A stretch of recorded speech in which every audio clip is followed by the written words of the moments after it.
இன்றைய தியானம். எனக்கு ஆலோசனை தந்த கர்த்தரை துதிப்பேன். ராக்காலங்களிலும் என் உள்ளிந்திரியங்கள் என்னை உணர்த்தும். சங்கீதம் 16:7. ஆண்டவரும் இரட்சகருமாகிய இயேசு கிறிஸ்துவின் நாமத்தினாலே இந்த காலை வேளையிலே இன்றைய தியான நிகழ்ச்சியின் வாயிலாக உங்கள் ஒவ்வொருவரையும் சந்திப்பதில் நான் கிறிஸ்துவுக்குள் மிக்க மகிழ்ச்சி அடைகிறேன். பிரியமானவர்களை, சங்கீதக்காரனாகிய தாவீது ஒரு அழகான வார்த்தையை கர்த்தருடைய சமூகத்திலே அறிக்கை செய்கிறார். எனக்கு ஆலோசனை தந்த கர்த்தரை நான் துதிப்பேன். நமக்கு ஒவ்வொரு நாளும் ஆலோசனை தரும் தெய்வமாக நம்முடைய ஆண்டவராகிய இயேசு கிறிஸ்து இருக்க வேண்டும் என்று சொல்லி இந்த நாளிலே நாம் ஜெபிக்க போகிறோம். நமக்கு யார் ஆலோசனை கொடுத்து கொண்டிருக்கிறார்கள்? நம்மை பெற்றவர்களாக இருக்கலாம், உடன் பிறந்தவர்களாக இருக்கலாம், உற்றார் உறவினர்களாக இருக்கலாம், திருமணமானவர்களுக்கு கணவன் மனைவியாக இருக்கலாம், அல்லது நமக்கு இன்லாஸாக இருக்கலாம், நம்முடைய சிநேகிதர்களாக இருக்கலாம், நமக்கு நெருங்கினவர்களாக இருக்கலாம், நம்முடைய ஊழியர்களாக இருக்கலாம். ஆனால் அந்த ஆலோசனைகள் எல்லாம் நிலைக்காது பிரியமானே. அது ஒரு நாள் நமக்கு ஆபத்தையும் வருவிக்கும். ஆனால் நமக்கு ஒருவர் ஆலோசனை கொடுத்து நடத்துவார் என்று சொன்னால் நம்முடைய ஆத்துமா ராக்காலங்களிலே கர்த்தரை துதிக்கும். அந்தி சந்தி மத்தியான வேளையில் கர்த்தரை துதிக்கும். இவர் சொல்லுகிறார், எனக்கு ஆலோசனை தந்த கர்த்தரை நான் துதிப்பேன். ராக்காலங்களில் கூட என் உள்ளிந்திரியங்கள் என்னை உணர்த்தும். இந்த நாள் முழுக்க கர்த்தர் எனக்கு ஆலோசனை கொடுத்தாரே, என்னை நடத்தினாரே என்று சொல்லி தாவீது ராக்காலங்களிலே கர்த்தருடைய நாமத்தை மகிமைப்படுத்தி அவர் உணரக்கூடிய ஒரு உணர்வை கொடுத்ததற்காக துதித்து கொண்டிருந்தார் என்று சொல்லி அநேக சங்கீதங்களில் நாம் வாசிக்கிறோம். 73ஆம் சங்கீதம் 24ஆம் வசனத்திலே ஆசாப் சொல்லுகிறார், உம்முடைய ஆலோசனையின்படி நீர் என்னை நடத்தி முடிவிலே என்னை மகிமையில் ஏற்றுக்கொள்வீர். கர்த்தருடைய பிள்ளைகளே, தாவீதைப் போலவே ஆசாபும் சொல்லுகிறார், கர்த்தருடைய ஆலோசனையின்படிதான் நான் நடந்து வந்தேன். அவர்தான் என்னை நடத்தினார், என்னுடைய முடிவும் கூட மகிமையாயிருக்கும் என்று சொல்லி அவர் விசுவாச அறிக்கை செய்கிறார். என்னை கேட்டுக்கொண்டிருக்கிற என் அன்பு சகோதரனே, என் அன்பு சகோதரியே, தகப்பனே, தாயே, மகனே, மகளே, நமக்கு ஆலோசனை கர்த்தர் கொடுக்க வேண்டும்.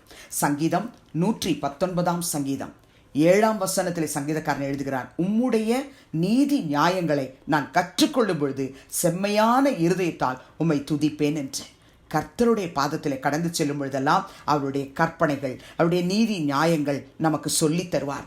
நாம் கற்றுக்கொள்ளும் பொழுது செம்மையான இருதயத்தால் நாமும் கூட சங்கீதக்காரரோடு இணைந்து கர்த்தரை துதிக்க முடியும். பிரியமானவர்களே, நீதிமொழிகளின் புத்தகம் 8ஆம் அதிகாரம் 14ஆம் வசனத்திலே சாலமோன் ஞானி எழுதுகிறான், ஆலோசனையும் மெய்ஞானமும் என்னுடையவைகள், நானே புத்தி வல்லமை என்னுடையது என்று. ஆலோசனையும் மெய்ஞானமும் அது கர்த்தருடையது.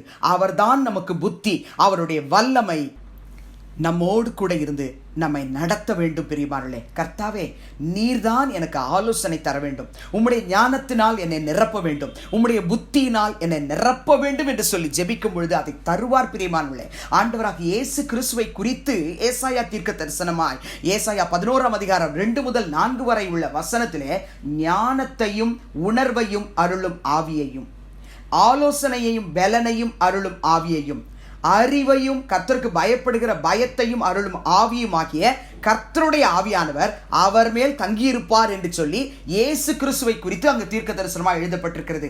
கர்த்தருக்கு பயப்படுதல் அவருக்கு உகந்த வாசனையாயிருக்கும்.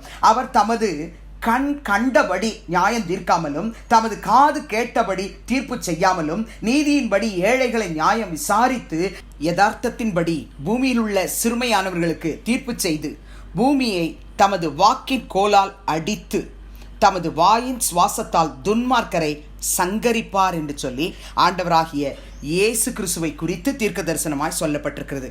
ஆமென். அன்பு சகோதர சகோதரிகளே, ஆண்டவராகிய இயேசு கிறிஸ்துவின் ஞானமும் உணர்வும் அருளுகிற ஆவியையும், ஆலோசனையை பலத்தையும் அருளும் ஆவியையும், அறிவையும் கர்த்தருக்கு பயப்படுகிற பயத்தையும் அருளும் ஆவியாகிய கர்த்தருடைய ஆவியானவர் நம்மேல் தங்கியிருக்கத்தக்கதாக இருக்கிற இடத்துல கண்களை மூடி செபிக்கலாமா? பரலோக பிதாவே, இயேசுவின் நாமத்தில் உம்முடைய சமூகத்துக்கு நாங்கள் வருகிறோம். எங்களுக்கு ஆலோசனை தந்த கர்த்தரை நாங்கள் ஒவ்வொரு நாளும் துதிக்க எங்களுக்கு உதவி செய்யும் அப்பா.